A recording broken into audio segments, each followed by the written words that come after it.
ಎಲ್ಲರಿಗೂ ಹಾಯ್, ನಮಸ್ಕಾರ. ನಾನು ನಿಮ್ಮ ರಜತ್ ಬುಜ್ಜಿ. ಆಕ್ಚುಲಿ ನೀವೆಲ್ಲ ನೋಡ್ತಿರೋ ಥರನೇ ಏನೋ ಒಂದು ಚಿಕ್ಕ ವಿಷಯ. ಅದು ರೀಲ್ಸ್ ಮಾಡಿದ್ವಿ ನಾನು ವಿನಿ. ಅದು ಸುಮ್ಮನೆ ನಾವು ಬೀಂಗ್ ಅನ್ ಆಕ್ಟರ್ ನಾವು ಅದನ್ನ ಮಾಡಿದ್ವಿ ಹೊರತು ಇಲ್ಲ ಏನೋ ಕೆಟ್ಟದಾಗ ಪ್ರಮೋಷನ್ ಮಾಡೋದಾಗ್ಲಿ, ಇಲ್ಲ ಅದರಿಂದ ಏನಾದರೂ ಕೆಟ್ಟದ್ ಕಲೀಲಿ ಜನ ಅನ್ನೋದು ಮಾಡೋ ಇಂಟೆನ್ಷನ್ ನಮ್ದು ಇರಲಿಲ್ಲ.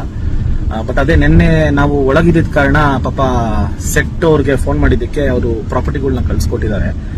ಯಾವ್ದು ಕಳ್ಸಿಕೊಟ್ರು, ಏನ್ ಕಳ್ಸಿಕೊಟ್ರು ಅಂತ ನಮಗೂ ಗೊತ್ತಿರಲಿಲ್ಲ. ನಾವು ಒಳಗೆ ಇವ್ರ ಹತ್ರ ಸಬ್ ಇನ್ಸ್ಪೆಕ್ಟರ್ ಹತ್ರ ಕೂತಿದ್ದ ಕಾರಣ ನಮಗೂ ಗೊತ್ತಿರಲಿಲ್ಲ. ಆಮೇಲೆ ನಾವು ಇಂಡೆಪ್ತ್ ಆಗಿ ಅದನ್ನೆಲ್ಲ ನೋಡೂ ಇರಲಿಲ್ಲ. ಸೊ ಅದು ಅರ್ಜೆಂಟ್ ಆಗಿ ಯಾವುದೋ ಕಳಿಸಿದ್ರು. ಸೊ ಅದ್ ನೋಡಿದ್ರೆ ಅದೇನೋ ತಪ್ಪಾಗಿದೆ ಅಂತ ಬಂತು. ಯಾವುದೇ ಕಾರಣಕ್ಕೂ ಪೊಲೀಸ್ ಅವ್ರನ್ನ ಮಿಸ್ಗೈಡ್ ಮಾಡೋದಾಗ್ಲಿ, ಇಲ್ಲ ಪೊಲೀಸ್ ಅವ್ರಿಗೆ ಸುಳ್ಳು ಹೇಳೋದಾಗ್ಲಿ ನಾವು ಯಾವ್ದು ಕೆಲಸ ಮಾಡಿಲ್ಲ. ಇದನ್ನ ದಯವಿಟ್ಟು ಬೇರೆ ತರ ತಿರ್ಸಕ್ಕೆ ಹೋಗ್ಬೇಡಿ. ಬಟ್ ಅದೇ ಸೆಟ್ ಪ್ರಾಪರ್ಟಿನ ಇವಾಗ ನಾವು ಹೋಗ್ತಾ ಇದೀವಿ, ತರಿಸ್ತೀವಿ.